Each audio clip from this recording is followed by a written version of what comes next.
ಜನ अशोक सिंघाल जी ಅವರು ಕರೆಯನ್ನ ಕೊಟ್ಟರು. रोम रोम में रमे हुए राम के लिए आओ कार सेवको, बनो कार सेवको, मिटो कार सेवको, अगर समय पड़े तो अयोध्या में बहती सरयू नदी को अपने लहू से लाल करना पड़े तो डरो ना कार सेवको ಅಂತ ಪೂಜ್ಯನ ಅಶೋಕ್ ಸಿಂಘಾಲ್ ಜಿ ಅವರು ಒಂದು ಕರೆ ಕೊಟ್ಟರು. ರೋಮ ರೋಮದಲ್ಲಿ ರಮಿಸಿರುವಂತ ರಾಮರಿಗೋಸ್ಕರ ಬನ್ನಿ ಹಿಂದೂಗಳೇ ಕಾರ್ ಸೇವಕರಾಗಿ, ಸಮಯ ಬಂದ್ರೆ ಅಯೋಧ್ಯೆಯಲ್ಲಿ ಹರಿತಾ ಇರುವಂತ ಸರಿಯೂ ನದಿಯನ್ನ ನಿಮ್ಮ ರಕ್ತಗಳಿಂದ ಕೆಂಪಾಗಿಸುವ ಸಂದರ್ಭ ಬಂದ್ರು ಹಿಂಜರಿಯದಿರಿ ಕಾರ್ ಸೇವಕರೇ. ಪೂಜ್ಯನ ಅಶೋಕ್ ಸಿಂಘಾಲ್ ಜಿ ಅವರ ಆ ಒಂದು ಕರೆಗೆ ದಶಕಗಳ ಹಿಂದೆ ನಮ್ಮ ಪೂರ್ವಿಕರು, ನಮ್ಮ ಹಿರಿಯರು ಎಲ್ಲವನ್ನೂ ತೊರೆದು ರಾಮರ ಒಂದು ಹೆಸರಿನಲ್ಲಿ, ರಾಮರ ಒಂದು ಹೆಸರಿನ ಛಾಯಾಚಿತ್ರದ ಅಡಿಗೆ ಬಂದು ರಾಮರಿಗೋಸ್ಕರ ಎಂಬ ಏಕಕಂಠ ಸ್ವರೂಪವಾಗಿ ಲಕ್ಷ ಲಕ್ಷ ಜನ ಕಾರ್ ಸೇವಕರಾಗಿ ಅಯೋಧ್ಯೆ ಪುಣ್ಯ ಭೂಮಿನಲ್ಲಿ ಹೋಗಿ ನಿಂತರು. ತಾಯಂದ್ರ ಇದ್ದೀರಾ, ತಾಯಂದ್ರ ನೆನಪಿಸ್ಕೊಳ್ಬೇಕು. ಯುವತಿಯರು ಯಾರ್ಯಾರಿದ್ದೀರಾ, ಯುವತಿಯರು ನೆನ್ಪಿಟ್ಕೊಳ್ಬೇಕು. ಇವತ್ತು ರಾಮರ ಕಾರ್ಯ ಸಾಕಾರಗೊಂಡಿದೆ ಅಂದ್ರೆ ಅದಕ್ಕೆ ಪ್ರಮುಖ ಕಾರಣ ತಾಯಂದ್ರು, ಹೆಣ್ಣು ಮಕ್ಕಳೇ. ಯಾಕೆ ಗೊತ್ತಾ? ಅಂದು ರಾಮರ ಕಾರ್ ಸೇವೆಗೆ ಅಂತ ಅಯೋಧ್ಯೆಯಲ್ಲಿ ನಿಂತಿದ್ದಂತ 3.5 ಲಕ್ಷ ಜನ ಹಿಂದೂ ಕಾರ್ ಸೇವಕರಲ್ಲಿ 35,000 ಜನ ಹೆಣ್ಣು ಮಕ್ಕಳು ತಾಯಂದ್ರು ಕಾರ್ ಸೇವಕರಾಗಿ ಅಯೋಧ್ಯೆ ಪುಣ್ಯ ಭೂಮಿನಲ್ಲಿ ನಿಂತಿದ್ರು. ಮುಂದೆ ಮಾತಾ ಉಮಾ ಭಾರತಿ, ಕಾವಿ ತೊಟ್ಟಂತ ಮಾತಾ ರಿತಂಬರಿ ಅವರೊಂದಿಗೆ 35,000 ಜನ ಹೆಣ್ಣು ಮಕ್ಕಳು ಕೈ ಕೈ ಹಿಡಿದು ಮಾನವ ಸರಪಳಿಯಾಗಿ ಮಾಡಿಕೊಂಡು ಹಿಂದೆ 3.5 ಲಕ್ಷ ಜನ ಹಿಂದೂ ಕಾರ್ಯಕರ್ತರು ರಾಮ್ ಲಲ್ಲಾ ಮಾಂಗೆ ಮಂದಿರ್ ವಹಿ ಬನಾಂಗೆ ಬಚ್ಚಾ ಬಚ್ಚಾ ರಾಮ ಕಾ ಜನ್ಮಭೂಮಿ ಕೆ ಕಾಮ್ ಕಾ ಅಂತ ಶ್ರೀರಾಮಚಂದ್ರರಿಗೆ ಜೈಘೋಷಗಳನ್ನು ಹಾಕ್ತಾ ಅಂದು ರಾಮರ ಕಾರ್ಯಕ್ಕೋಸ್ಕರ ಸಂಪೂರ್ಣವನ್ನು ಸಮರ್ಪಣೆ ಮಾಡಿ ಧರ್ಮ ಕಾರ್ಯ ಮಾಡಿದ್ರು. ಪರಿಣಾಮ ಇವತ್ತು ಇಷ್ಟು ವರ್ಷಗಳು ಕೂಡ ನಾವು ಡಿಜೆಗಳಲ್ಲಿ ಹಾಡಾಕೊಂಡು ತಿರುಗಾಡ್ತಾ ಇದ್ವಿ. ಒಂದು ಕಾರ್ಯಕ್ರಮಕ್ಕೆ ಬಂದೆ ಸೌಂಡ್ ಸಿಸ್ಟಮ್ ಅವ್ರಿಗೆ ಹೇಳಿ ಹೇಳಿ ಹಾಡಾಕಿಸ್ತಾ ಇದ್ವಿ. ವಾಟ್ಸಪ್ ಸ್ಟೇಟಸ್, ಇನ್ಸ್ಟಾ ಸ್ಟೋರಿಗಳಲ್ಲಿ ಹಾಡಿಕೊಂಡು ತಿರುಗಾಡ್ತಾ ಇದ್ವಿ. ಬನಾಯಂಗೆ ಮಂದಿರ್ ಅಂತ ಬಾಯ್ಲೋಗ್ ಬನಗಯ ಮಂದಿರ್, ಭವ್ಯ ರಾಮ ಮಂದಿರ ಕಟ್ಟಿದ್ದಾಯ್ತು. ರಾಮ್ ಲಲ್ಲಾರ ಮೂರ್ತಿಗೆ ಜಗತ್ತು ಕಣ್ತುಂಬಿಸಿಕೊಳ್ಳಂತೆ ರಾಮರ ದಯೆಯಿಂದ ಪ್ರಾಣ ಪ್ರತಿಷ್ಠಾಪನೆ ಮಾಡಿದ್ದಾಯ್ತು. ನಮ್ಮ ಪೂರ್ವಿಕರ ಶ್ರಮದ ಪ್ರತಿಫಲ 500 ವರ್ಷಗಳ ಹೋರಾಟದ ನಂತರ, 78ಕ್ಕೂ ಹೆಚ್ಚು ಮಹಾಕದನಗಳ ನಂತರ, ಸುಮಾರು 3.5 ಲಕ್ಷ ಜನ ಹಿಂದೂ ಕಾರ್ ಸೇವಕರ ಬಲಿದಾನಗಳ ನಂತರ ಹಿಂದೂ ಸಾಗಿರುವಂತ ಶತಮಾನಗಳ ಕನಸು ನಮ್ಮ ಅಯೋಧ್ಯೆಯ ರಾಮ್ ಲಲ್ಲಾರ ರಾಮ ಮಂದಿರ. ಆ ಒಂದು ರಾಮ ಮಂದಿರಕ್ಕೋಸ್ಕರ ಎಷ್ಟು ಕನಸುಗಳನ್ನ ಕಂಡಿದ್ರು ನಮ್ಮ ಹಿರಿಯರು. ಆ ಕನಸುಗಳು ನನಸಾಗಿದ್ದಾವೆ. ಇವತ್ತು ಜೀವಂತ ಸಾಕ್ಷಿಯಾಗಿ ರಾಮರ ಮಂದಿರವನ್ನು ಕಣ್ ತುಂಬಿಸ್ಕೊಳ್ತಾ ಇದ್ದೀವಿ. ಒಂದು ರಾಮ ಮಂದಿರದಲ್ಲಿ ಒಂದು ವೇದೋಕ್ತವಾಗಿ ದೀಪ ಬೆಳಗಬೇಕಂದ್ರೆ 500 ವರ್ಷ ಬೇಕಾಗಿತ್ತು ನಮಗೆ. ಒಂದು ದೀಪ ಭೂದೀಪ ದೇವಿ ರೂಪಸ್ಥಂ ಕರ್ಮ ಸಾಕ್ಷ್ಯ ವಿಘ್ನಕೃತ ಯಾವತ್ ಕರ್ಮ ಸಂಸ್ಥಾಪಿತ್ಯ ತಾವತ್ ಮಾಂಸ ಸ್ಥಿರೋಹ ಅಂತ ಯಾವ ದೀಪಕ್ಕೆ ನಾವು ಇಡೀ ಜಗತ್ತನ್ನ ಪ್ರಜ್ವಲನೆ ಮಾಡುವಂತ ದೀಪ ದೇವತೆಗೆ ಆರಾಧಿಸ್ತೀವೋ ಆ ದೀಪ ದೇವತೆಯನ್ನ ರಾಮರ ಮಂದಿರದ ಮುಂದೆ ಹಚ್ಚಬೇಕಂದ್ರೆ 500 ವರ್ಷ ಬೇಕಾಯ್ತು. 500 ವರ್ಷ ಆಗಿತ್ತು ರಾಮರ ಮಂದಿರದ ಮುಂದೆ ಒಂದು ವೇದೋಕ್ತ ದೀಪ ಬೆಳೆದು. ಇವತ್ತು ನಮ್ಮ ಹಿರಿಯರ ಸಂಕಲ್ಪದ ಪರಿಣಾಮ ರಾಮರ ದಯೆಯಿಂದ ಅದೇ ರಾಮ ಮಂದಿರದ ಮುಂದೆ 28 ಲಕ್ಷ ದೀಪಗಳನ್ನ 500 ವರ್ಷಗಳ ನಂತರ ಹಚ್ಚಿಟ್ಟಿದ್ದೀವಿ ನಾವು ಹಿರಿಯರು, ನಮ್ಮ ಹಿಂದೂ ಕಾರ್ಯಕರ್ತರು. ಆ ಧರ್ಮ ಜಾಗೃತಿ ರಾಮ ಮಂದಿರಕ್ಕೆ ಮಾತ್ರ ಸೀಮಿತ ಆಗೋದಲ್ಲ. ಅಂದು ರಾಮರ ಜಾಗೃತಿ ನಮ್ಮ ಪೂರ್ವಿಕರಲ್ಲಿ ಬಂದಿದ್ರಿಂದ ಧರ್ಮ ಕಾರ್ಯ ಸಾಕಾರಗೊಳಿಸಿದ್ರು. ಆ ಧರ್ಮ ಜಾಗೃತಿ, ಆ ರಾಮರ ಜಾಗೃತಿ ಮತ್ತೊಮ್ಮೆ ನಮ್ಮ ಪ್ರತಿಷ್ಠಾಪನೆ ಆಗಬೇಕು. ಮನೆ ಮನೆಗೂ ರಾಮರ ಬೆಳಕು ಹರಿಯುವಂತದ್ದಾಗಬೇಕು. ಯಾಕೆ? ಒಮ್ಮೆ ರಾಮರಿಗೆ ನಾವು ಜಯವನ್ನ ತಂದುಕೊಟ್ರೆ, ಮಂದಿರದಲ್ಲಿ ಮಾತ್ರವಲ್ಲ ಮನೆ ಮನೆಗಳಲ್ಲಿ ರಾಮರಿಗೆ ಜಯವನ್ನ ನಾವು ತಂದುಕೊಟ್ರೆ ದೇಶದಲ್ಲಿ ಧರ್ಮಕ್ಕೆ ಜಯ ತಂದುಕೊಡುವಂತ ಕೆಲಸ ರಾಮರೇ ಮಾಡ್ತಾರೆ. ಇದು ನಾನು ಹೇಳ್ತಿರುವಂತ ಮಾತಲ್ಲ. ವೇದಾಂತ ದೇಶಿಕ ಅವರು ರಘುವೀರ ಗದ್ದೆ ಮಹಾವೀರ ವೈಭವನಲ್ಲಿ ಹಿರಿಯರು ಬರೀತಾರೆ.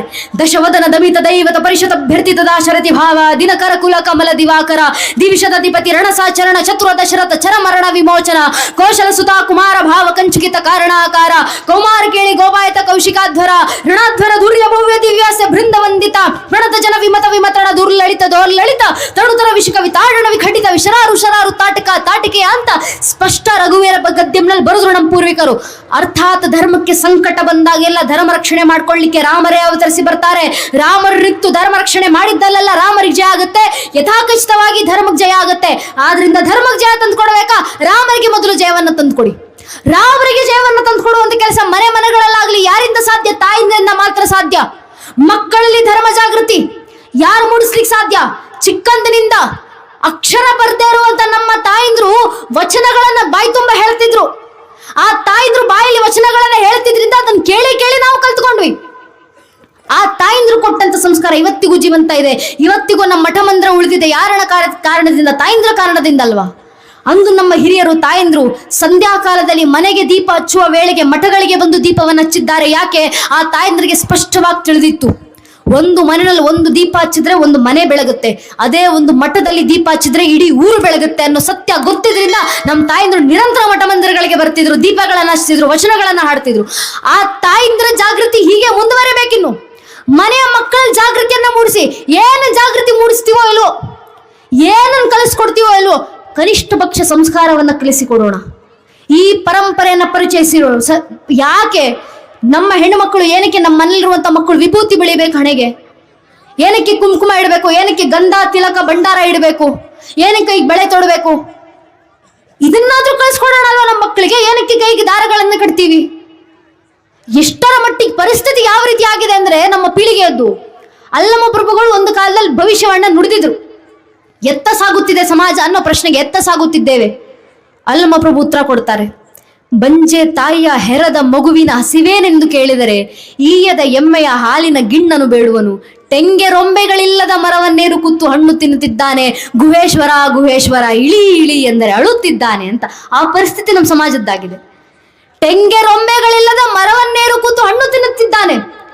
ತೆಂಗೆ ರೊಂಬೆಗಳೇ ಇಲ್ದೇ ಇರುವಂತ, ಅರ್ಥ ಸಾರವೇ ಇಲ್ದೇ ಇರುವಂತ ಯಾವುದೋ ಪಾಶ್ಚಿಮಾತ್ಯ ಜಗತ್ತಿನ ಪರಂಪರೆಯನ್ನು ನೋಡ್ಕೊಂಡು, ಪಾಶ್ಚಿಮಾತ್ಯ ಜಗತ್ತಿನವರು ಆಚರಿಸಿರೋದೇ ಏನೋ ದೊಡ್ಡದು ಅನ್ಕೊಂಡು ಅವರನ್ನ ಪಾಲಿಸ್ಲಿಕ್ಕೆ ನಮ್ಮ ಮಕ್ಕಳು ಹೋಗ್ತಾ ತಮ್ಮ ಬೇರಾಗಿರುವಂತ ಈ ನಮ್ಮ ಸಮಾಜದ, ನಮ್ಮ ಪರಂಪರೆ, ನಮ್ಮ ತತ್ವಜ್ಞಾನವನ್ನ ಮರೆತು ಕೂತಿದ್ದಾರೆ. ಪರಿಸ್ಥಿತಿ ಯಾಕೆ ಈಗ ಬಂದಿದೆ? ಎಷ್ಟರ ಮಟ್ಟಿಗೆ? ಬಹಳ ದೊಡ್ಡ ಉದಾಹರಣೆ ಬೇಡ, ಸಣ್ಣ ಉದಾಹರಣೆ ನೋಡಿ. ಮನೆಯಲ್ಲಿ ವಯಸ್ಸಾದವರು ಇರ್ತಾರೆ, ಅಜ್ಜಿ ಇರ್ತಾರೆ, ಅಜ್ಜಿ ತಾತ. ಆ ವೃದ್ಧರ ಹಣೆಯನ್ನು ನೋಡಿ, ಹಣೆ ದಪ್ಪದಾಗಿ ಕುಂಕುಮ ಇಟ್ಟಿರ್ತಾರೆ, ದಪ್ಪದಾಗಿ ವಿಭೂತಿ ಬೆಳೆದಿರ್ತಾರೆ.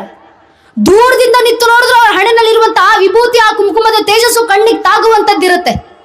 ಅದೇ ಸ್ವಲ್ಪ ಕೆಳಗೆ ಬನ್ನಿ, ಕೆಳಗಿನ ಪೀಳಿಗೆ, ನನ್ನ ವಯಸ್ಸಿನ ಹೆಣ್ಣು ಮಕ್ಕಳು, ನಮ್ಮ ವಯಸ್ಸಿನ ಮಕ್ಕಳು, ನನಗೆ 18 ವರ್ಷ ಅಂದ್ರೆ ನನ್ನ ವಯಸ್ಸಿನವ್ರು ಯಾರಾದ್ರೂ ಇದ್ರೆ ಮನ್ನಲ್ಲಿ ನೋಡಿ, ಹಣೆಗೆ ಸಣ್ಣದಾಗ ಒಂದು ಕುಂಕುಮ, ಸಣ್ಣ ಬೊಟ್ಟು. ಸ್ವಲ್ಪ ದೂರದಿಂದ ನೋಡಿದ್ರೆ ಹಣೆಗೆ ಏನಾದ್ರೂ ಇಟ್ಟಿದ್ದಾರಾ ಇಲ್ವಾ ಅನ್ನೋದು ಕೂಡ ಕಣ್ಣಿಗೆ ಕಾಣಿಸೋದಿಲ್ಲ. ಯಾಕೆ? ತಪ್ಪು ಮಕ್ಕಳದಲ್ಲ. ಏನಕ್ಕೆ ಹಣೆಗೆ ವಿಭೂತಿ ಕುಂಕುಮ ಇಡಬೇಕು ಅಂತ ಹೇಳ್ಕೊಡ್ದೇ ಇರುವಂತ ಪೋಷಕರ ತಪ್ಪು, ಮನೆಯಲ್ಲಿರುವಂತ ಹಿರಿಯರ ತಪ್ಪು. ಮಕ್ಕಳಿಗೆ ಹೇಳ್ಕೊಡ್ಬೇಕು ನಾವು, ಏನಕ್ಕೆ ಹಣೆ ಕುಂಕುಮ, ಏನಕ್ಕೆ ಹಣೆಗೆ ವಿಭೂತಿ. ಇಡೀ ಜಗತ್ತನ್ನ ತ್ರಿಲೋಕ ಸಂಚರಿಸುವಂತ ಭಗವಂತನಾಗಿರುವಂತ ಶಿವನನ್ನ, ಆ ತ್ರಿಮೂರ್ತಿಗಳನ್ನು ಸಂಕೇತಿಸುವ ಮೂಲಕ 3 ತತ್ವಗಳನ್ನು ಯಾವುದು ಜಗತ್ತನ್ನ ಪಾಲಿಸ್ತಿದೆಯೋ ಆ 3 ತತ್ವಗಳ ಸಂಕೇತವು ಹಣೆನಲ್ಲಿ ಕೂರುವಂತೆ ವಿಭೂತಿ ಬೆಳಿಬೇಕು ಅಂತ ಹೇಳ್ಕೊಟ್ರು ನಮ್ಮ ಹಿರಿಯರು. ಹಣೆ ಕುಂಕುಮ ಹಚ್ಚಬೇಕು. ಯಾಕೆ? ಕಾಟಾಚಾರಕ್ಕಲ್ಲ. ಮಾರ್ಕಂಡ ಋಷಿಮುನಿಗಳು ದೇವಿ ಸಪ್ತಶತಿಯಲ್ಲಿ ಬರೀತಾರಲ್ಲ, ದೇವಿ ಪುರಾಣದಲ್ಲಿ, ದೇವಿ ಮಹಾತ್ಮನಲ್ಲಿ ಹೇಳ್ತಾರೆ, ಶುಂಭ ನಿಶುಂಭ ಎಂಬ 2 ರಾಕ್ಷಸರು ಜಗನ್ಮಾತೆಯನ್ನೇ ಕೆಟ್ಟ ದೃಷ್ಟಿಯಿಂದ ನೋಡಿದ್ರಂತೆ. ಅಕ್ಕ ಮಹಾದೇವಿಯವ್ರಿಗೂ ಇದೇ ಪರಿಸ್ಥಿತಿ ಬಂದಿತ್ತಲ್ಲ, ಅಂತಹದೇ ಪರಿಸ್ಥಿತಿ ಜಗನ್ಮಾತೆಗೂ ಬಂದಿತ್ತು. ಶುಂಭ ನಿಶುಂಭ 2 ರಾಕ್ಷಸರು ಜಗನ್ಮಾತೆಯನ್ನ ಕೆಟ್ಟ ದೃಷ್ಟಿಯಿಂದ ನೋಡಿದಾಗ ಕೋಪಗೊಂಡಂತ ತಾಯಿ ಜಗನ್ಮಾತೆ ಶಾಂಭವಿ ಅವತಾರವನ್ನ ತಾಳಿ ನಿಂತು ಶುಂಭ ನಿಶುಂಭ ರಾಕ್ಷಸರ ಸಂಹಾರವನ್ನ ಮಾಡಿ ಆ ರಾಕ್ಷಸರ ರಕ್ತವನ್ನ ತೆಗೆದುಕೊಂಡು ತನ್ನ ಹಣೆ ಕುಂಕುಮವಾಗಿ ಇಟ್ಕೊಂಡ್ರಂತೆ. ಅದರ ಸಂಕೇತವಾಗಿ ಇವತ್ತಿಗೂ ನಮ್ಮ ಹೆಣ್ಮಕ್ಳು ಹಣೆ ಕುಂಕುಮ ಇಡ್ತಾರೆ. ಏನಕ್ಕೆ? ಎದುರಿಗೆ ಬರುವಂತ ಗಂಡಸಿಗೆ ಎಚ್ಚರಿಕೆಯನ್ನು ನೀಡ್ಲಿಕ್ಕೆ. ಒಂದು, ನಿನ್ನ ತಾಯಿ ಸ್ಥಾನದಲ್ಲಿ ಇಟ್ಟು ಆರಾಧಿಸು. ಅಕಸ್ಮಾತ್ ಕೆಟ್ಟ ದೃಷ್ಟಿಯಿಂದ ನೋಡಿದ್ರೆ ಶುಂಭ ನಿಶುಂಭರಿಗೆ ಬಂದ ಪರಿಸ್ಥಿತಿ ಏನಿನಗೂ ಬರೋದು ಅಂತ ಎಚ್ಚರಿಕೆ ಗಂಟೆ ನೀಡ್ಲಿಕ್ಕೆ ಜೀವಂತ ದುರ್ಗಿಯರಂತೆ ನಮ್ಮ ಹೆಣ್ಮಕ್ಳು ಹಣೆ ಕುಂಕುಮ ಇಡಬೇಕು, ವಿಭೂತಿ ತಿಲಕ ಭಂಡಾರ ಇಡಬೇಕು ಅಂತ ಹಿರಿಯರು ಹೇಳಿಕೊಟ್ರು. ಮತ್ತೆ ಮನೆಯಲ್ಲಿರುವಂತ ಹೆಣ್ಣು ಮಕ್ಕಳು ಮಾತ್ರ ಅಲ್ಲ, ಹೆಣ್ಣು ಮಕ್ಕಳಾಗ್ಲಿ ಗಂಡು ಮಕ್ಕಳಾಗ್ಲಿ, ಈ ಹಿಂದೂ ಧರ್ಮದಲ್ಲಿ ಹುಟ್ಟಿರುವಂತ ಒಬ್ಬೊಬ್ಬರು ಹಣೆಗೆ ಕುಂಕುಮ ತಿಲಕ ವಿಭೂತಿ ಭಂಡಾರ ಇಟ್ಟಿರಲೇಬೇಕು. ಅದು ಒಂದು ಸಂಕೇತ. ಯಾವುದರ ಸಂಕೇತ? ಕವಿಗಳು ಬರೀತಾರಲ್ಲ, ಯೇ ಹೇ ದೇಖೋ ರಾಜಪುತಾನ ನಾಜಸೆ ತಲವಾರೋं पे इसने अपना जीवन काटा भरजी तीर कटारों पे कूद पड़ी थी यहाँ हजारों पद्मिनियां अंगारों पे इस मिट्टी का कण कण कह रहा कुर्बानी की गाता इस मिट्टी से तिलक करो ये धरती है बलिदानों के ಅಂತ ಕವಿಗಳು ಬರೋದ್ರಲ್ಲ. ನಮ್ಮ ಮೇಲಾಗಿರುವಂತ ಸಾವಿರಾರು ವರ್ಷಗಳ ದಾಳಿಯ ನಂತರ, ನೂರಾರು ಜನಾಂಗಗಳ ಆಕ್ರಮಣಗಳ ನಂತರ, ಅಸಂಖ್ಯ ಕಷ್ಟ ಕಾರ್ಪಣ್ಯಗಳ ನಡುವೆಯೂ ಇವತ್ತಿಗೂ ತಲೆ ಎತ್ತಿ ತನುವೆತ್ತಿ ನಿಂತಿರುವಂತ, ಮೃತ್ಯುವನ್ನು ಮಣಿಸಿ ಬದುಕ್ತಾ ಇರುವಂತ ಮೃತ್ಯುಂಜಯ ಸನಾತನ ಹಿಂದೂ ಧರ್ಮದ ಕ್ಷತ್ರಿಯ ಪರಂಪರೆ ಸಂಕೇತವಾಗಿ ನಮ್ಮ ಹಿಂದೂಗಳ ಹಣೆಗೆ ಕುಂಕುಮ ಇಡಬೇಕು ಅಂತ ನಮ್ಮ ಹಿರಿಯರು ಹೇಳ್ಕೊಟ್ರು. ಆ ಸ್ವಾಭಿಮಾನದ ಸಂಕೇತ ನಮ್ಮಲ್ಲಿ ಬರಬೇಕು. ಆ ಸ್ವಾಭಿಮಾನ ಬರೋದು ಯಾವಾಗ?